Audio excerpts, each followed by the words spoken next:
India Pakistan దేశాలతో పాటు యావత్ ప్రపంచ క్రికెట్ ప్రియులు ఎంతో ఉత్కంఠంగా ఎదురు చూసిన మ్యాచ్ లో దాయాది పాకిస్తాన్ పై టీమిండియా 6 వికెట్ల తేడాతో ఘన విజయం సాధించింది. ఐసీసీ ఛాంపియన్స్ ట్రోఫీలో భాగంగా ఆదివారం దుబాయ్ వేదికగా జరిగిన గ్రూప్ మ్యాచ్ లో బ్యాటింగ్, బౌలింగ్, ఫీల్డింగ్ అన్ని విభాగాల్లో అద్భుతంగా రాణించిన భారత్ చిరకాల ప్రత్యర్థిని 6 వికెట్ల తేడాతో మట్టి కరిపించింది. బౌలింగ్ లో China man spinner Kuldeep Yadav 3 వికెట్లు దిగా హార్దిక్ పాండ్యా 2 వికెట్లు తీశాడు. ఇక బ్యాటింగ్ లో టీమిండియా స్టార్ విరాట్ కోహ్లీ 111 బంతుల్లో 100 పరుగుల నాటౌట్ తో సూపర్ సెంచరీతో ఆకట్టుకోవడంతో టీమిండియా సునాయాసంగా విజయం సాధించింది. పాకిస్తాన్ పై తాజా విజయంతో ఛాంపియన్స్ ట్రోఫీలో టీమిండియా సెమీస్ రేస్ లోకి దూసుకెళ్లింది. ఇక ఈ ఓటమితో పాకిస్తాన్ ఛాంపియన్స్ ట్రోఫీ నుంచి వైదొలిగినట్టే. ఇక ఈ మ్యాచ్ లో 242 పరుగుల లక్ష్యంతో బరిలోకి దిగిన టీమిండియాకు సరైన శుభారంభం దక్కలేదు. రోహిత్ శర్మ ఆరంభంలోని వికెట్ ను కోల్పోగా శుభమన్ గిల్ దూకుడుగానే ఇన్నింగ్స్ ను ఆరంభించాడు. అయితే హాఫ్ సెంచరీకి 4 పరుగుల దూరంలో అవుట్ అయ్యాడు. ఇక శ్రేయస్ అయ్యర్ తో కలిసి విరాట్ కోహ్లీ భారత్ ను విజయం దిశగా నడిపించాడు. ఓ ఎండులో కోహ్లీ నిలకడగా ఆడుతుంటే మరో ఎండులో శ్రేయస్ అయ్యర్ 4లతో పాకిస్తాన్ బౌలర్లపై విరుచుకుపడ్డాడు. ఈ క్రమంలో అయ్యర్ హాఫ్ సెంచరీ పూర్తి చేసుకున్నాక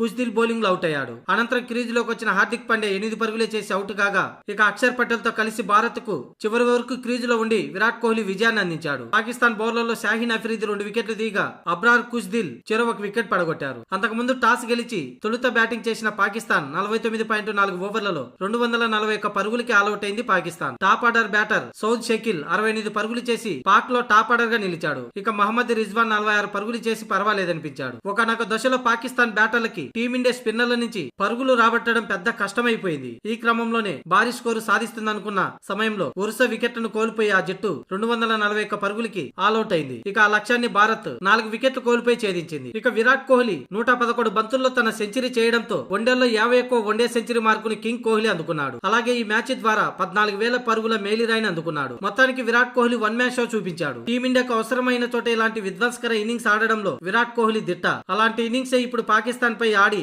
ఆ జట్టును ఛాంపియన్స్ ట్రోఫీ నుంచి ఇంటికి సాగనంపాడు.